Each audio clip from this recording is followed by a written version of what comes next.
हम आने वाले दिनों में विजयादशमी मनाने वाले।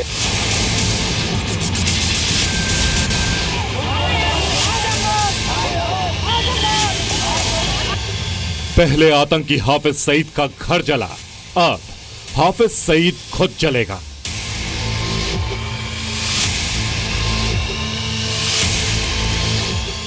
यह विजयादशमी देश के लिए बहुत खास है।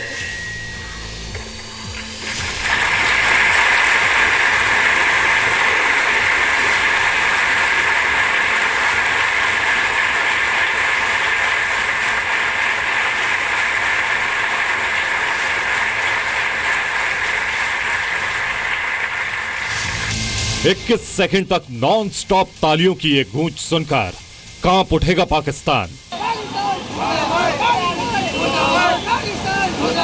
आपको कठेरे में खड़ा किया हुआ है, सारी दुनिया के सामने दहशतगर्द का जिम्मेदार बनाया हुआ है। सर्जिकल स्ट्राइक के बाद पाकिस्तान में कटी आतंक की ऑक्सीजन लाइन। सुबह घंटा पर कोई एक्सरसाइज करता है तो पड़ोसी को डरने की जरूरत नहीं कि भाई वो मेरे लिए कर रहा है।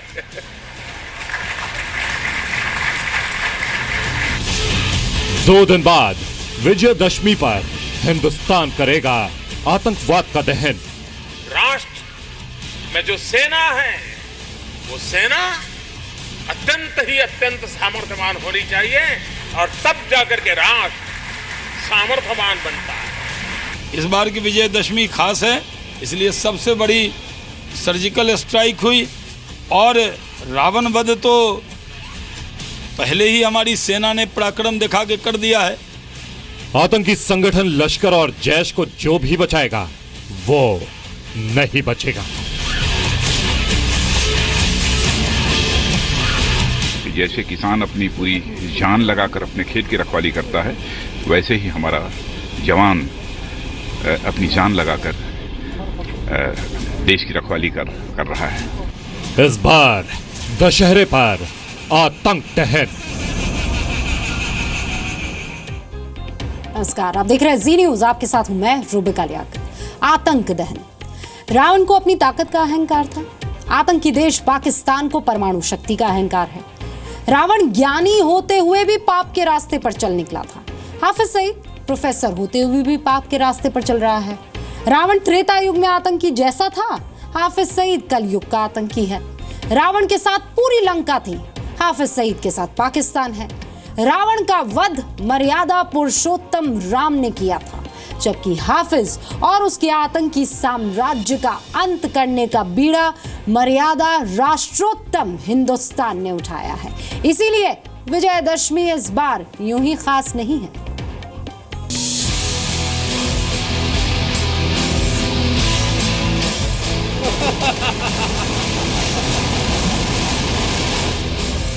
ये विजयादशमी खास है।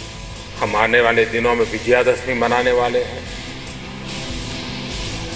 यह विजयादशमी देश के लिए बहुत खास है।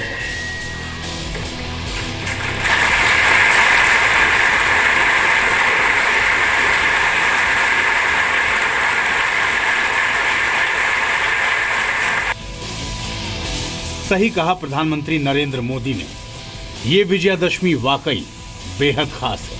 खास इसलिए क्योंकि एलओसी पार सर्जिकल स्ट्राइक के बाद ये पहली विजयादशमी होगी।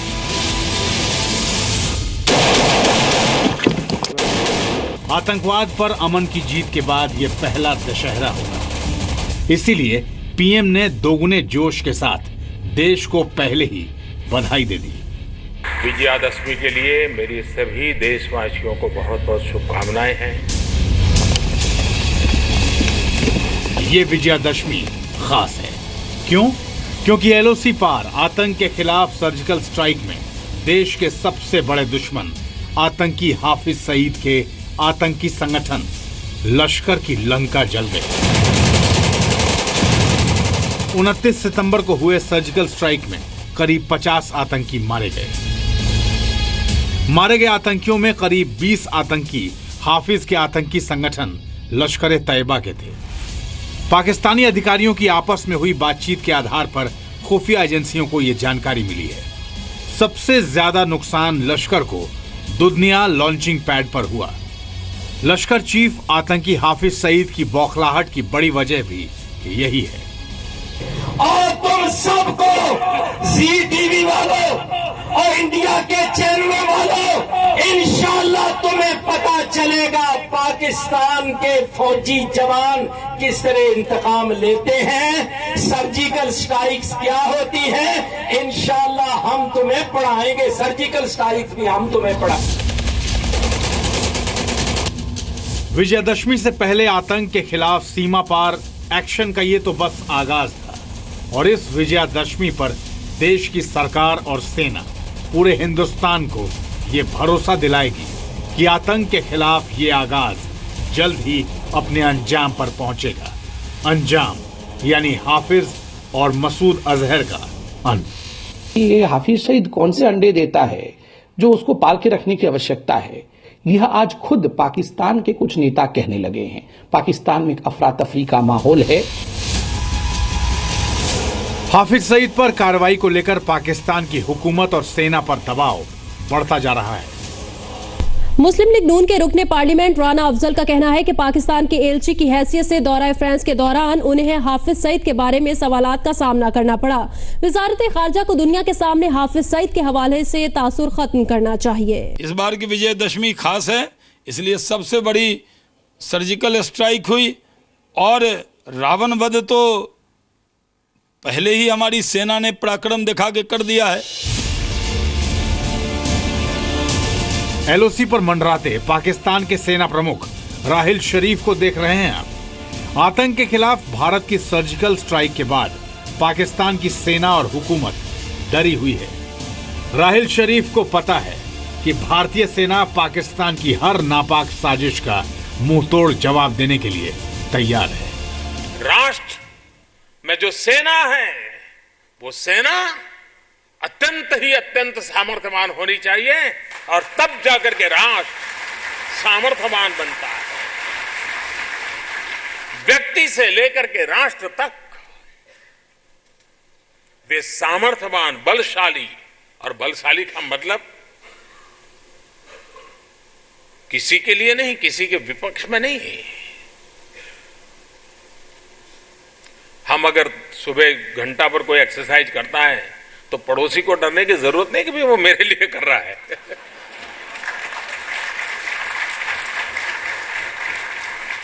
वो अपनी एक्सरसाइज अपने स्वास्थ्य के लिए करता है जी।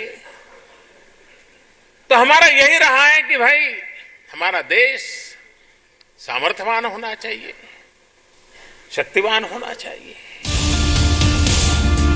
भारत के खिलाफ साजिश रचने वाले कई पाकिस्तानी आतंकी संगठनों के पास हथियारों की कमी हो गई है। आईबी ने अलर्ट जारी किया है कि आतंकी जम्मू कश्मीर में सुरक्षा बलों पर हमला कर हथियार छीन सकते हैं। हाल ही में पुलवामा में सुरक्षा चौकी पर तैनात पुलिसकर्मियों से आतंकी 2 SLR गन छीन कर ले गए थे। जैसे किसान अपनी पूरी जान लगाकर अपने खेत की रखवाली करता है, वैसे ही हमारा जवान अपनी जान लगाकर देश की रखवाली कर रहा है।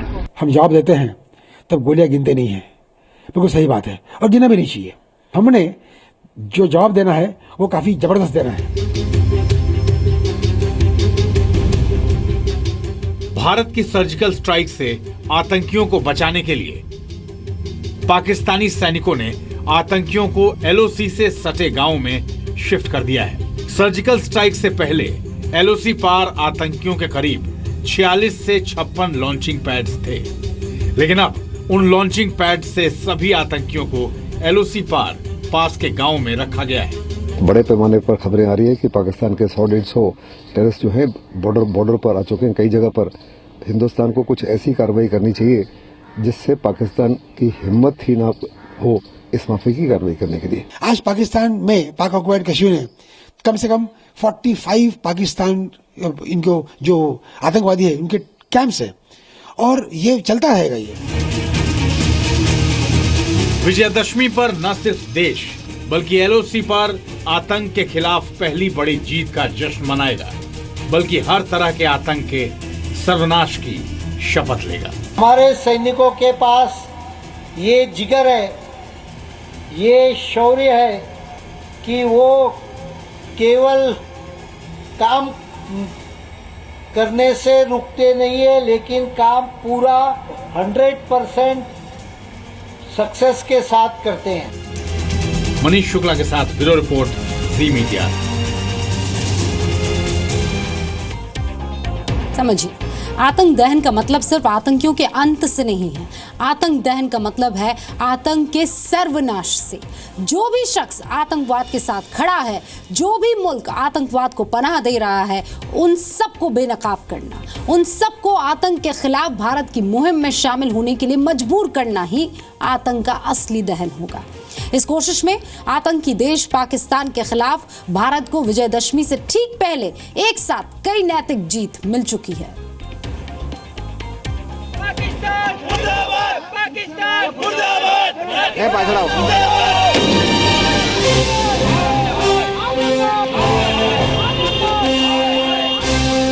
आतंक दहन। इस बार विजयदशमी के जश्न की वजह सिर्फ लश्कर के आतंकियों का सफाया नहीं है, बल्कि आतंकवाद के समर्थक देश की करारी हार भी है।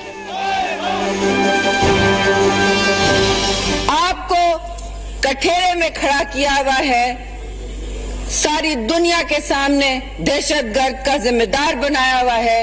यूं उंगली उठा के बात करती हैं उनकी foreign minister.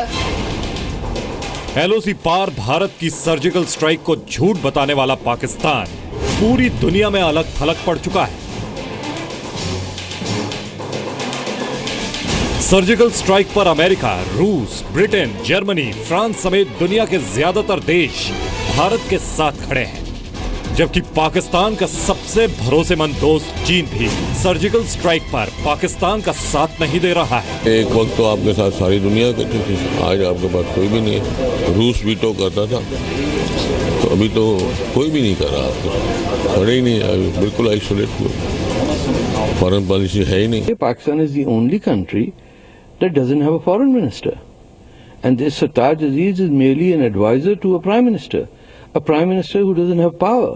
Oh, you see, the point is that Pakistan has not been able to draw any support from any country. The level of resentment and frustration about Pakistan's selective and weak policy. Surgical strike के बाद से पाकिस्तान के प्रधानमंत्री नवाज शरीफ सदमे में है।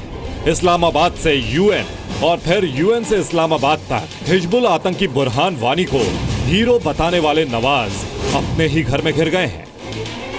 पाकिस्तान की सेना और नवाज शरीफ में तनाव बढ़ता जा रहा है। पाकिस्तान की सभी राजनीतिक पार्टियां नवाज का विरोध कर रही हैं।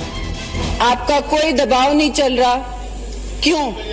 We are a country divided right now speaker साहब। अफसोस के साथ मैं कहूंगी 2018 में मुस्लिम लीग नून इलेक्शन जीती तो वजीर आजम नवाज शरीफ होगा, तो फिर जेल में कौन होगा, यह भी मुझे बताओ।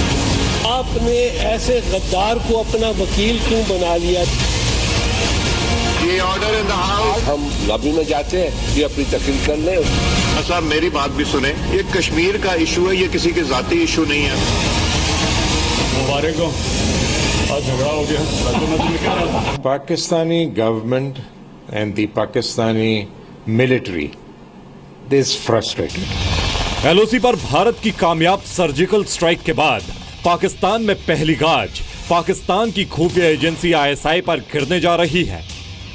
पाकिस्तानी मीडिया में दावा किया जा रहा है कि आईएसआई के प्रमुख लेफ्टिनेंट जनरल रिजवान अख्तर को पद से हटाया जा सकता है। वहीं अगले महीने पाकिस्तान के सेना प्रमुख राहिल शरीफ को भी रिटायर होना है, लेकिन मौजूदा हालात को देखते हुए दावा किया जा रहा है कि राहिल रिटायरमेंट लेने की जगह पाकिस्तान में तख्ता पलट भी कर सकते हैं। Armed forces of Pakistan remain fully prepared to give the most befitting response to any kind of internal and external threat posed to our nation. We have recently witnessed an unfortunate display of utter desperation playing out inside occupied Kashmir and along line of control through a litany of falsehoods and distortion of facts by India. Pakistan अपने देश से लेकर UN तक बेनकाब हो चुका है। PoK से लेकर बलूचिस्तान तक पाकिस्तान के खिलाफ बगावत जोर पकड़ रही है। बलूचिस्तान की राजधानी क्वेटा के बाहरी इलाके में फ्री बलूचिस्तान मूवमेंट की तरफ से पाकिस्तान के खिलाफ रैली निकाली गई। इस विरोध प्रदर्शन में महिलाओं के अलावा बच्चे भी शामिल हुए।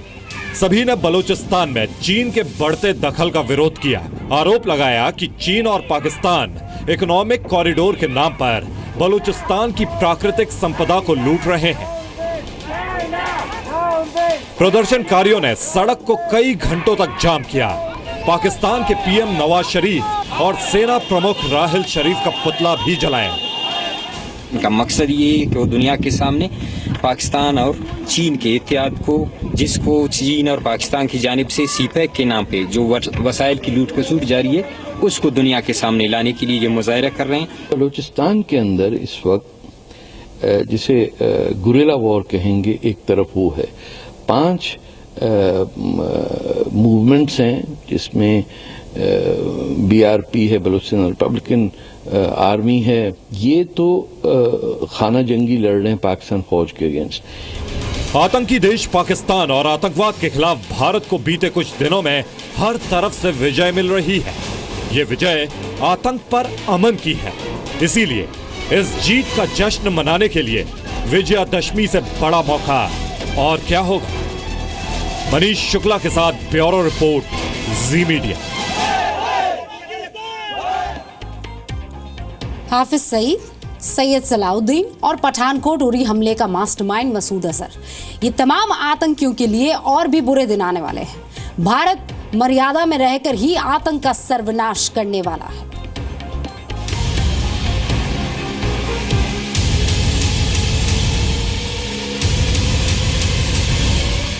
मर्यादा में रहकर आतंक का सर्वनाश करेगा हिंदुस्तान। जीवन के हर एक क्षेत्र में प्रभु रामचंद्र ने मर्यादा का पालन किया, कभी भी अपनी मर्यादा से आगे नहीं गए। मर्यादा भी नहीं टूटेगी और हिंदुस्तान के दुश्मन आतंकी भी नहीं बचेंगे। यही है आतंक के खिलाफ देश का एक्शन प्लान, जिससे सहमा है पाकिस्तान। खुफिया रिपोर्ट के मुताबिक भारत की तैयारी अब उन 100 आतंकियों के सफाए की है जो LOC पार पाकिस्तानी सैनिकों के संरक्षण में घुसपैठ की तैयारी में जुटे हैं। एक रिपोर्ट के मुताबिक पाकिस्तान में 48 से ज्यादा आतंकी संगठन सक्रिय हैं। साल 1990 से लेकर 2014 के बीच पाकिस्तान में कश्मीर के 4,587 लोगों को आतंक की ट्रेनिंग दी गई। POK से लेकर लाहौर और इस्लामाबाद तक पाकिस्तान में ऐसी कोई जगह नहीं जहां आतंकियों का जमावड़ा ना हो।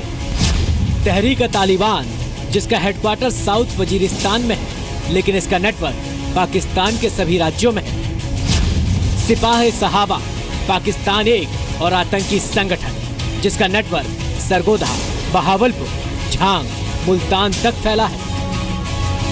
लश्कर झांग भी, इसका नेटवर्क शेखपुरा और कबरीवाल तक है। हरकतुल मुजाहिद्दीन, इसका नेटवर्क पूरे सिंध प्रांत में फैला है। हिजबुल मुजाहिद्दीन, इसका हेडक्वार्टर मुजफ्फराबाद में है और नेटवर्क पूरे POK में है। हरकतुल अंसार, हेडक्वार्टर मुजफ्फराबाद में है और नेटवर्क POK के ज्यादातर हिस्सों में है। तहरीकुल मुजाहिद्दीन, हेडक्वार्टर मुजफ्फराबाद और नेटवर्क POK के ज्यादातर हिस्सों में है। ये सिर्फ कुछ बड़े नाम हैं, कई छोटे छोटे संगठन फैले हैं जिन्होंने पाकिस्तान के सिस्टम को अपने कंट्रोल में ले रखा है। आतंकवाद मुक्त विश्व के निर्माण में आतंक की जन्नत को जलाना जरूरी है। भारत की कोशिश भी पाकिस्तान दहन की नहीं, सिर्फ आतंक दहन की है। ब्यूरो रिपोर्ट, जी मीडिया।